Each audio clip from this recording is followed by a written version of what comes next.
네, 어머니 안녕하세요. 영어 가르치는 강승현입니다. 반갑습니다. 예, 제가 오늘 설명회 오면서 수능이 끝나고 지금 설명회가 한 일곱 번째 혹은 여덟 번째 설명회예요, 저한테는. 근데 그중에 날씨가 제일 좀 오기가 힘드신 날씨인 것 같더라고요. 그래서 제가 오면서 되게 걱정했거든요. 오늘 어머님들 안 오시면 어떡하지? 이렇게 걱정을 했어요. 그래서 제가 무슨 생각을 했냐면, 오늘 한 분이라도 오셨으면 최선을 다해서 좀 해드려야 되겠다. 이런 날씨에 오셨으니까 이런 생각을 했는데 생각보다 이렇게 많이 와주셔서 정말 감사드리고요. 오늘 어머님들 위해서 이제 최대한 의미 있는 시간 만들어 보도록 노력하겠습니다. 우선 저에 대한 소개부터 간단하게 드리고 시작하려고 하는데요. 어, 보시면 어머님들 보시는 자료 중에 이거 보시면 되거든요. 중철로 돼 있는 네, 이 자료로 보시면 더 될 것 같습니다. 네, 그래서 제 소개 간단하게 드리면 제가 출강하는 학원이 이렇게 나와 있어요. 제가 이제 이전에 출강하던 학원 있죠. 여기 이전에 출강하던 학원에서는 뭐 강남F 본원의대관, 뭐 청솔 이런 데서는 제가 솔직히 이런 얘기를 하기가 조금 민망스럽긴 하지만 깨알 어필을 좀 해야 될 것 같아서 말씀드리면 전 과목 중에 학생 수가 가장 많았고요. 영어임에도 불구하고 그리고 전 과목 중에 강의 평가가 가장 높은 선생이었습니다. 그래서 제가 이제 시대인재랑 이제 다원 교육 이렇게까지 오게 됐거든요. 그래서 학생들한테 이렇게 평가를 받는 사람이라고 생각해 주시면 될 것 같아요. 제가 이거 하나하나 다 읽어드리진 않겠습니다. 오늘 설명에 제가 크게 세 가지 준비했어요. 첫 번째가 이제 수능 영어 경향이 어떤지, 그리고 두 번째로 이제 학습 어떻게 해야 되는지, 세 번째로 커리큘럼 어떤지, 이렇게 세 개 준비했습니다. 어머님들 이번에 이제 관심이 좀 수능에 대해서 관심이 있으실 테니까 이번 수능 어떻게 나왔는지 검색을 해보셨을 것 같아요. 이번 수능 어떻다고 하나요? 어려웠다고 하나요? 아니면 쉬웠다고 하나요? 지금 어려웠다 쉬웠다 갈리죠. 영어에 있어서는 좀 갈리는 측면이 있는 것 같아요. 영어가 되게 특이한 과목인 게요. 실채점 결과가 나오기 전까지는 예상이 굉장히 힘듭니다. 업체마다도 힘들고요. 그래서 어떤 식으로 좀 따라가는 경향이 있냐면 국어랑 수학이 쉽잖아요. 그러면 영어도 쉬웠지. 이런 식으로 가는 경향이 있고요. 국어랑 수학이 어렵게 되면 영어는 어떻게 될까요? 언급이 잘 안 됩니다. 국어 수학을 언급하느라. 그래서 영어는 약간 특이한 과목이라고 생각하는데요. 제가 이 표를 한번 준비해 봤어요. 요번 수능이 어땠는지랑 이제 경향성을 보여드리기 위해서 표를 준비해 봤는데 요번 수능 예상은 한 6%대에서 플러스 마이너스 1 정도가 나올 거거든요. 이게 업체마다 어떤 업체는 4% 예상하는 데도 있고요. 어떤 업체는 10% 예상하는 데도 있습니다. 6%는 사실상 너무 큰 차이인데 그 정도로 이제 예상이 좀 엇나가요. 근데 제가 생각했을 때 한 6% 정도로 보는 게 굉장히 적절하다고 생각합니다. 어머님들 수능 영어 1등급 비율이 6%가 나오면 이거 어려운 측에 가까울까요? 아니면 쉬운 측에 가까울까요? 6%. 제가 생각하는 가장 이상적인 난이도거든요. 평가원은 7%를 이상적으로 하지만 어떤 난이도에 가까울까요? 제가 이거 말씀드리면요. 공부를 충실하게 한 친구와 그렇지 않은 친구를 가려낼 수 있는 난이도인 거예요. 그러면 이거는 어려운 쪽에 가까운 난이도라고 보셔야 됩니다. 특히나 여기서 이쪽으로 갈수록 진짜 어려워지는 거고요. 여기서 올라갈수록 쉬워진다고 생각하시면 돼요. 그러면 올해 한번 봐볼게요. 24년도, 그러니까 25학년도죠. 6월 달에는요, N수생을 포함해가지고 1등급 비율이 1.47% 나왔어요. 이거 진짜 역사상으로 가장 어려운 수준이었거든요. 그러고 나서 9월에는 10%가 나왔습니다. 또 쉬웠어요. 이 사이가 애들이 어땠는지 느낌 오시죠? 엄청 지옥을 맛봤다가 그래도 괜찮나? 이렇게 희망을 가졌다가 어떻게 나올지 몰라서 굉장히 마음고생하던 애들이에요. 그런데 수능에는 적절한 난이도가 나왔다고 생각하시면 됩니다. 하지만 이거 가지고 수능 영역 경향성을 이제 판단하기가 조금 그렇잖아요. 그래서 제가 뭘 하나 더 보여드릴 거냐면 전년도 6월 이후에 그러니까 9월부터 어떤 수능계 이슈가 하나 있었죠. 전년도 9월에 어떤 이슈 있었죠? 그쵸. 되게 잘하시네요. 킬러 문항 삭제가 되었습니다. 그래서 제가 이걸 하나 보여드릴 건데 9월 이후로 킬러 문항이 삭제된 다음에 봤던 모의고사는 이렇게 있습니다. 한번 이전이랑 이후랑 비교해 보세요. 언제가 어려울까요? 이후가 훨씬 어렵죠. 킬러 문항이 삭제됐다는 건 영어에서는 어떤 의미냐면요. 소재도 쉬워졌다. 그리고 추상성도 사라졌어요. 그리고 제가 봤을 때 길이감도 조금 줄어든 측면이 있는 것 같거든요. 그러면 당연히 올라야 될 것 같은데 줄어들었습니다. 지금 물론 저는 이제 수능이 끝나면 고2가 고3이다라고 생각하는 사람 중에 하나거든요. 근데 어찌됐건 지금 형식적으로는 우리 고2 학부모님들이시잖아요. 그래서 제가 고2 것도 한번 말씀을 드리려고 하면요. 요번에 가장 최근에 봤던 고2 친구들 모의고사 10월이었죠. 우리 친구들 어려웠다고 하나요? 아니면 쉬웠다고 하나요? 어, 영어는 조금 어려웠다라고 하는 측면이 많죠. 제가 고2 것도 한번 준비해 봤거든요. 이 표시가 딱 맞아 떨어지네요. 아, 죄송합니다. 고2 거 가장 최근에 나왔던 10월 모의고사 1등급 비율은요, 2.31%였습니다. 그리고 2등급 비율이 6.99거든요. 그럼 합쳐도 10%가 채 안 되죠.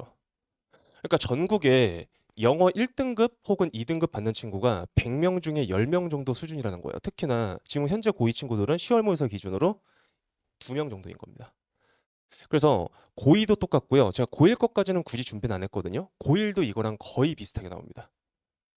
그러면 수능 영어 어려워지고 있다라는 거는 굉장히 확실한 거고요.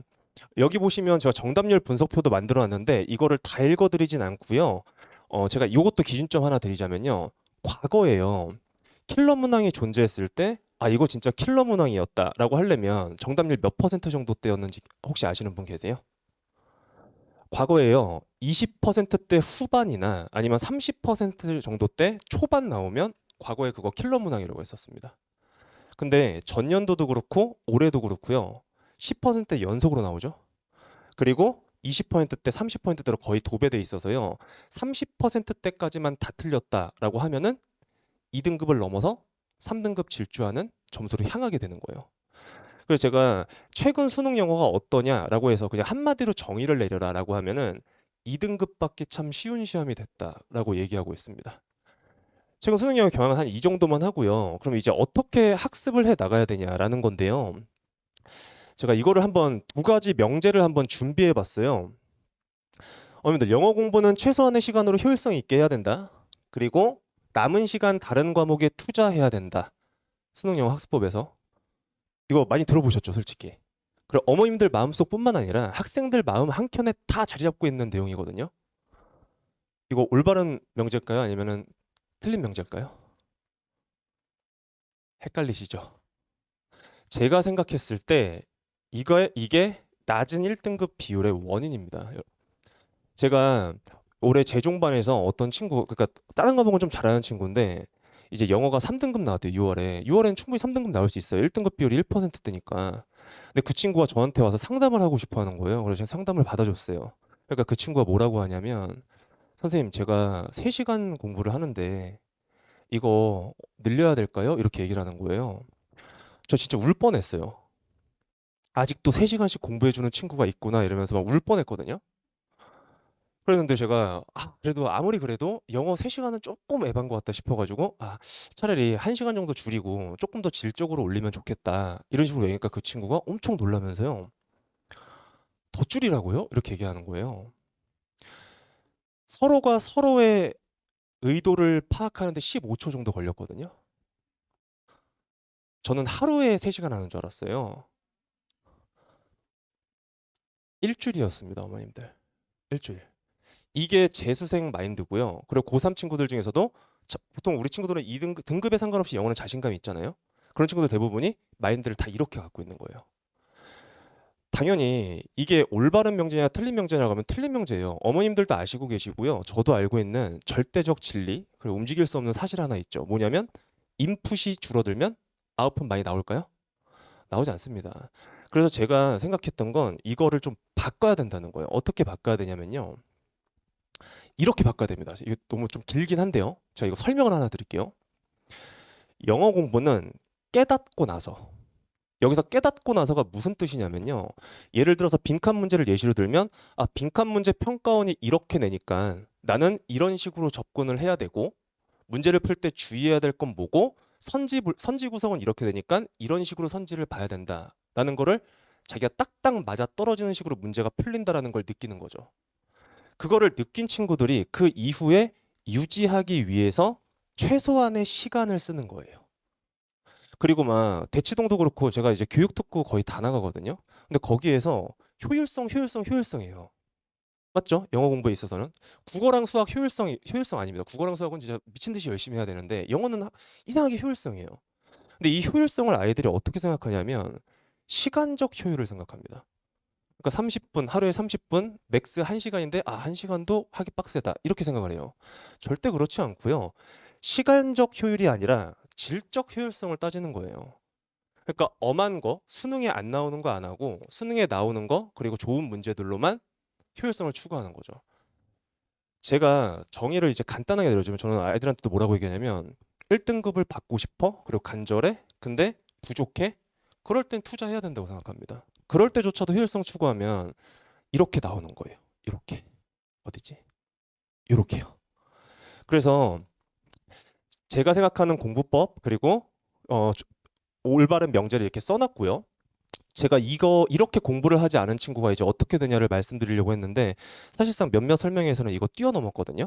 근데 오늘은 이제 첫눈 오는 날이기도 하고 어머님들 오시는데 굉장히 고생하셨으니까 이것도 한번 다뤄볼게요. 만약에 안정적으로 준비가 되지 않은 친구들, 특히나 고3 친구들이 수능을 보게 된다라고 하면은 평소보다 훨씬 더 잘 읽히고 좋은 점수가 나올 가능성이 클까요? 아니면 평소보다 훨씬 더 안 읽히고 힘들 가능성이 클까요? 당연히 후자죠. 그런 친구들이 어떻게 되는지를 한번 보여드리자면 제가 이걸 한번 준비해봤어요. 이게 뭐냐면요. 제가 설명하기 전에 말씀드리면 제가 수능 다가왔을 때 학생들한테 제일 많이 들었던 소리가 뭐냐면요. 쌤 찍기 특강 해주세요. 번호 알려주세요. 되게 많이 얘기해요. 그래서 제가 그 친구들한테 뭐라 그랬냐면 나는 책임지지 못할 소리 못한다. 그거 유튜브에도 많으니까 봐라 이랬어요. 안 보길 바라지만. 이게 그 통계인데요. 보통 이제 찍기 특강을 하게 되면요. 저도 이거 통계 다 갖고 있고 수능 준비하시는 분들은 다 갖고 있거든요. 빈칸 몇 번으로 찍으라 그러냐면 2, 2, 1, 2로 찍으라 그럽니다. 이렇게 찍으라고 합니다. 아니면은 2, 2, 2, 1이죠. 2, 1, 2, 2로 찍으라 그래요. 이게 더 추천되는 번호거든요. 수능 요번에 빈칸 4개 정답은 5, 3, 2, 5였습니다. 네. 그런데 제가 학생들이 진짜 저런 거에 영향을 많이 받을까? 왜냐면 유튜브 보면 조회수가 굉장히 상당해요. 이렇게 찍어서 올리시는 선생님들 되게 여러 명이시고요. 그래서 학생들이 진짜 이런 거에 영향을 받을까? 이러고 뒤에 보니까요. 이번 수능 선택지별 비율이거든요. 5번 정답이었죠? 2번이 더 많습니다. 3번 정답이었죠? 1, 2번 더 많습니다. 2번 정답이었죠? 1번 거의 비슷하게 나오고요. 5번, 2번 더 많이 나옵니다. 이걸로 갔죠, 우리 친구들?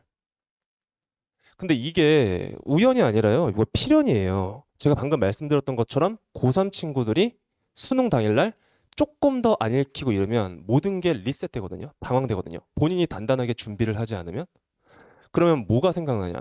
평소에 자신이 노력하면서 공부했던 게 생각나는 게 아니라 이게 생각나는 거죠. 그러니까 이런 결과물을 얻게 되는 거예요. 그래서 이런 걸 방지하기 위해서도 안정적인 1등급을 받아야 된다는 생각이 드는 친구 있으면 충실한 공부를 이행해야 됩니다. 영어라도. 자, 그래서 제가 그러면 영어는 1등급을 어떤 식으로 공부해야 될까라는 것도 한번 써봤어요.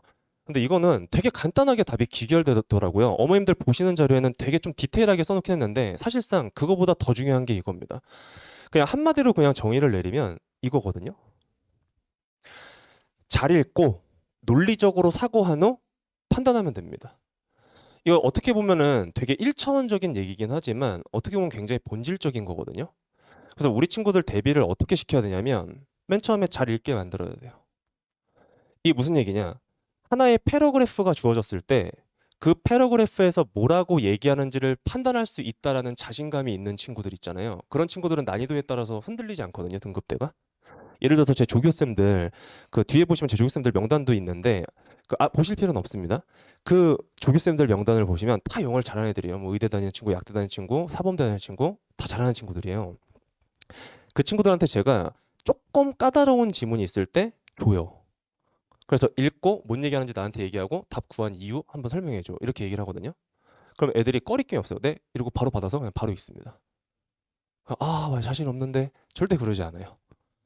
그러니까 그 친구들은 어떤 친구들이냐면 하나의 패러그래프에서 필자가 얘기하고자 하는 소재, 견해를 찾아낼 수 있다라는 능력이 있는 친구들이죠. 그러면 그거를 바탕으로 이제 어떻게 가야 되냐면 논리적으로 사고하는 겁니다. 여기서 논리적으로 사고한다는 평가원이 빈칸이나 순서나 삽입이나 대입학, 어휘 이런 문제를 낼 때 어떤 식으로 내고 있고 내가 어떤 식으로 접근을 해야 되며 그러니까요. 문장과 문장이 논리적으로 어떤 관계성을 맺고 진행이 되는지를 판단하는 겁니다. 그 다음에 최근에 핫한 이슈죠. 영어에 있어서는 지문이 어렵냐, 선지가 어렵냐라고 하면 최근에 선지가 어렵죠. 평가원 선지 구성의 이해를 바탕으로 정답을 판단하는 겁니다. 이 세 가지가 가장 간단한 방식이에요. 제가 그 최근에 수능 보기 전에요. 유튜브를 많이 봤거든요. 어떤 이제 내용이 올라오나 학생들이 거의 많이 노출될 테니까 그러면 그 유튜브 맨 처음에 막 이렇게 막 네모나게 돼가지고 여기에 막 몇 글자씩 써 있잖아요. 그거 보고 이제 눌러 클릭하는 거잖아요, 저희가. 그럼 여기 되게 자극적인 멘트들이 많아요. 뭐 예를 들어서 너 수능 영어 아직도 다 읽고 푸니? 막 이런 거. 그리고 뭐 빈칸 순서 삽입 1분 컷. 막 이런 거요.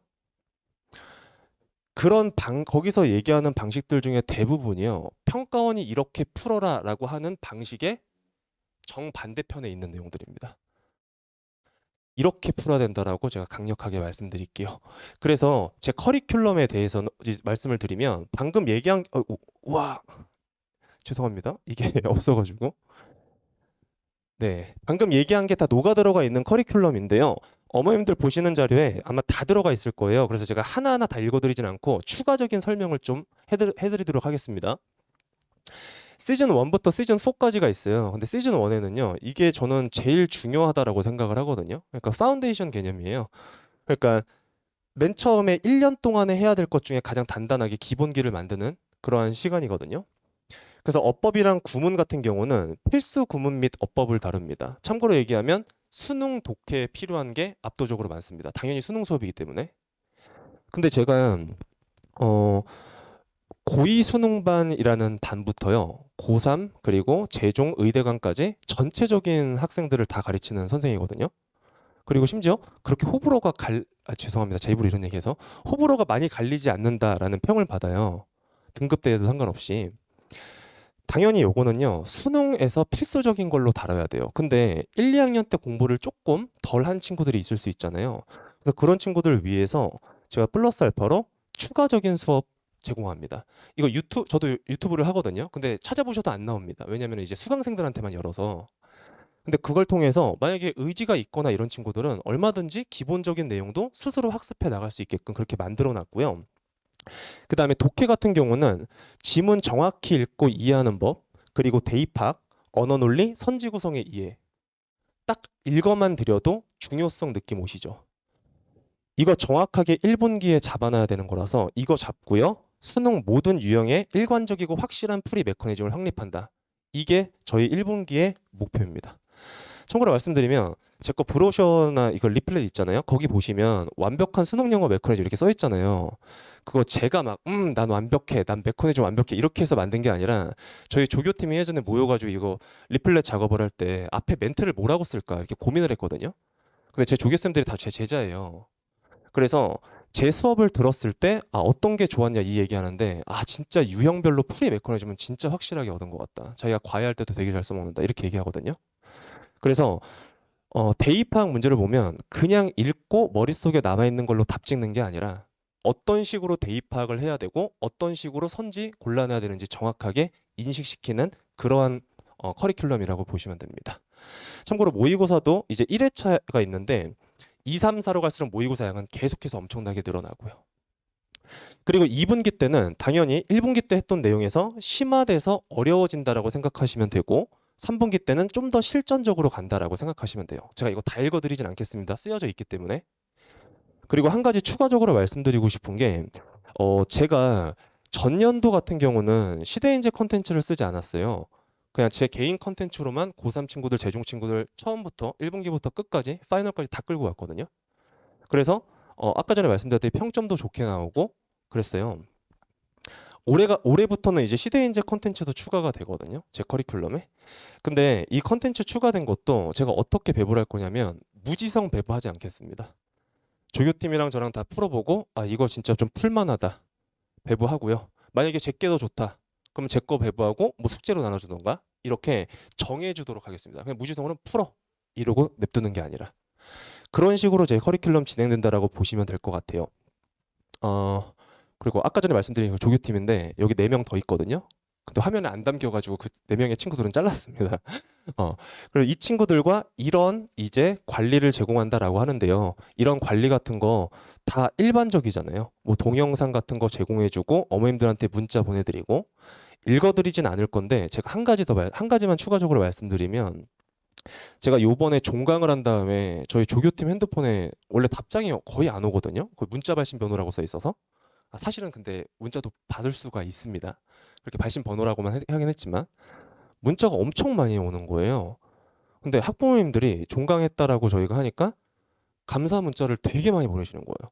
저희한테. 그래가지고 저희 조교팀이랑 그거 보고 되게 훈훈했던 기억이 있는데 어머님들 제가 생각했을 때 막 이런 거 하나하나 읽어드리는 것보다 이 얘기를 전달시키는 게 더 좋을 것 같아요. 학생을 이제 학원에 보내고 나면 어머님들 궁금하신 점이 뭐세요? 그냥 갔으니까 알아서 하겠지 이러시지는 않으실 거 아니에요. 우리 아이 상황이 어떻고 너가 뭐 해주고 있냐 당신이 뭐 해주고 있냐 이거 굉장히 궁금하시죠. 제가 그거 정확하게 전달드려서 지금 상황이 어떤지 내가 뭐를 해주고 있는지 앞으로 어떻게 해나갈 건지 이런 거 정확하게 전달드리도록 하겠습니다. 마지막으로 이제 그 수강옥입니다. 어머니 이제 끝났습니다. 예, 수강옥인데요. 제가 이런 친구들 거 수강후기는 굳이 많이 올리진 않았거든요. 어머님 보시는 자료에도 되게 많겠지만 예를 들어서 원래 1등급이었고 누구나 1등급 나올 거라 예상했고 실제로 나온 친구들 있죠. 그런 친구들은요. 저한테 문자 보낼 때 이렇게 보내요. 쌤 1, 두 글자, 100, 막 이렇게 보내요. 막 97, 막 이렇게 보내요. 그런 친구들 수강후기는 다 뺐어요.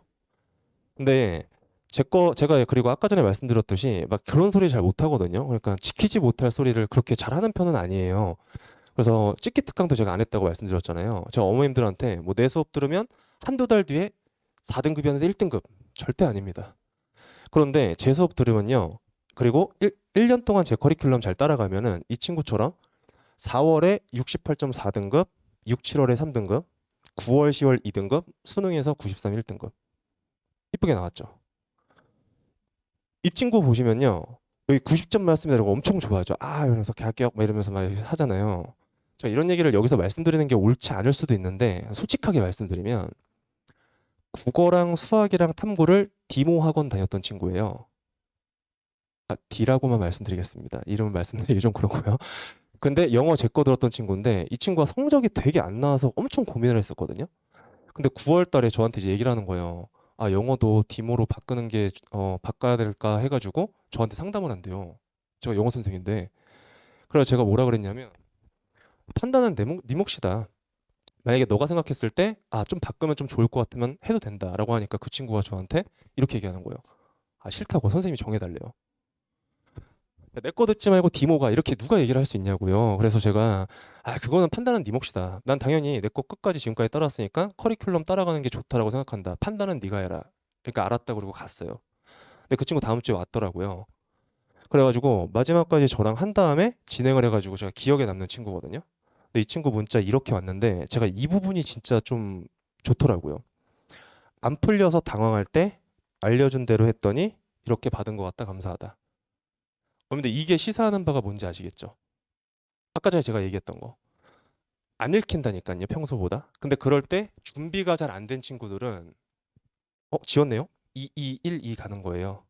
근데 준비가 되는 친구들은 배웠던 내용 생각하고 그때 이렇게 저 사람이 하라 그랬으니까 강승현이 하라 그랬으니까 이렇게 해보자. 이렇게 되는 겁니다. 그래서 제가 되게 기억에 남는 학생이에요. 그 뒤에도 막 있는데 다 읽어드리진 않겠습니다. 어머님들 보시는 자료에 있으니까 나중에 읽어보시면 학생들이랑 어떻게 소통하고 아이들 어떻게 가르쳐서 아이들 좋은 점수 받겠는지 아마 아시게 될 거예요. 읽어봐 주시면 될 것 같고요. 대치 다원교육 저는 이제 토요일 날 6시 반에서 9시 반 이제 수업 진행이 될 예정이다 라고 말씀드리고 마지막으로 멘트 하나 하고 끝내겠습니다. 어머님들 이제 맡겨주시면 수능 영어 안정적인 1등급 받을 수 있도록 저도 최선을 다해서 준비할 거고 아이들한테 동기부여 잘해서 1년 동안 잘 이끌어 나가도록 그렇게 진행하도록 하겠습니다. 이상 강승현이었습니다. 감사합니다.